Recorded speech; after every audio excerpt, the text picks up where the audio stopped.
Do you want pets? Do you want to play? What do you want? Reddington, the cat who chose me. What? What? What? When I look back at how Reddington came into my life, I can't help but feel like it was meant to be. Good boy. Thank you for the mousey. Yeah.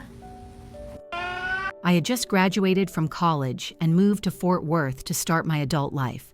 Everything was new, uncertain, and a little lonely. In the middle of adjusting to a new city, new routines, and the quietness of a first apartment, I realized I was missing something. Companionship, warmth, a reason to come home and stay. How's your day going? Did you eat already? Are you excited to nap? That's when I started looking into adoption. I knew I wanted a rescue cat. I spent hours scrolling through Pet Finder until one evening, I stumbled across him. A golden tabby cat with haunting green eyes and a tired, fragile expression. His name was Reddington.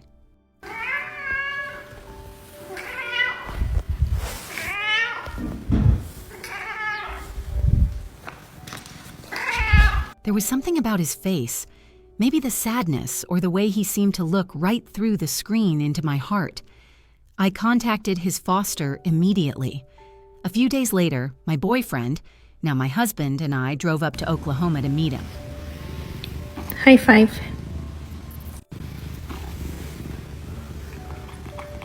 He didn't rush to greet us. In fact, he didn't move much at all. He was curled up in the back of his crate, silent and still. His fur was patchy, his body thin. He had an ear infection and a defeated posture.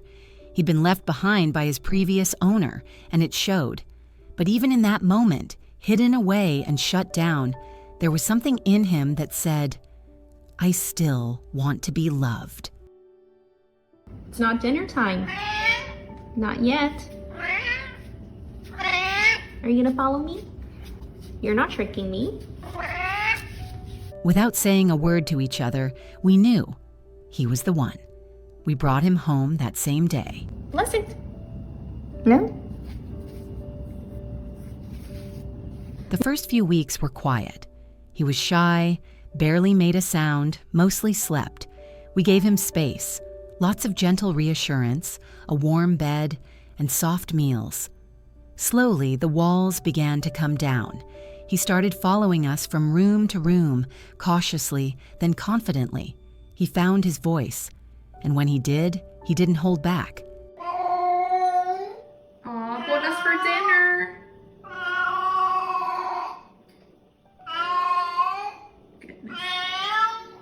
Just 1 month after adopting him, something changed.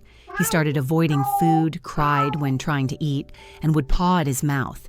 After 3 vet visits and a specialist consultation, we learned he had feline stomatitis, a painful chronic condition where a cat's immune system attacks its own teeth. High five.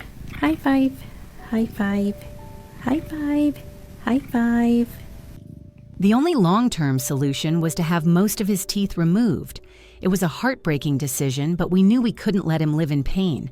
So we went ahead with the surgery and hoped he'd come out better on the other side. And he did, in ways I could never have imagined.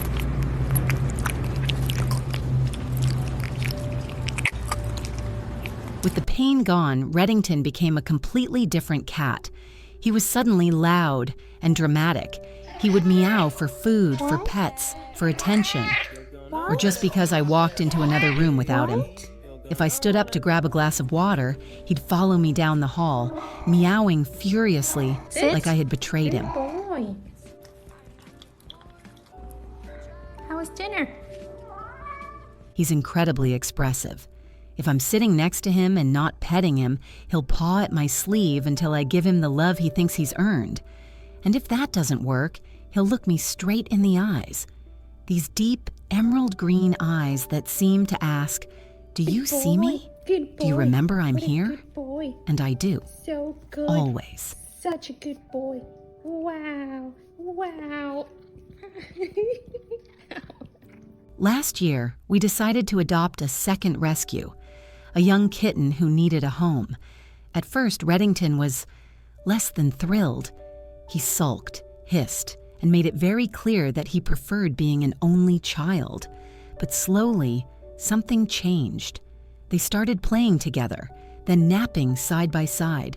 Now they chase each other through the house like old friends.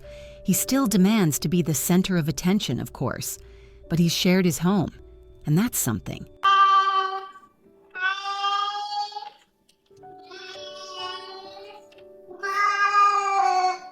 Reddington is around 12 now. When I adopted him, he was already middle-aged, probably 5 or 6. And yet he still has the heart of a kitten. He plays, runs, cuddles, complains, and loves with full force.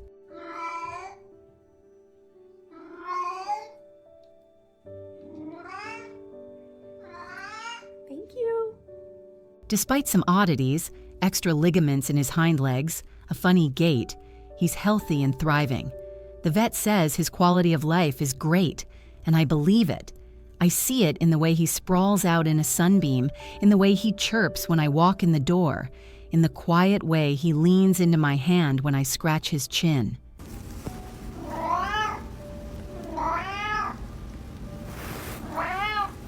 Caring for Reddington has taught me more than I expected. Patience, compassion, how to listen even when no words are spoken, how to show up even when it's hard. I didn't just adopt a cat. I inherited a soul that had been bruised and trusted me to help him heal.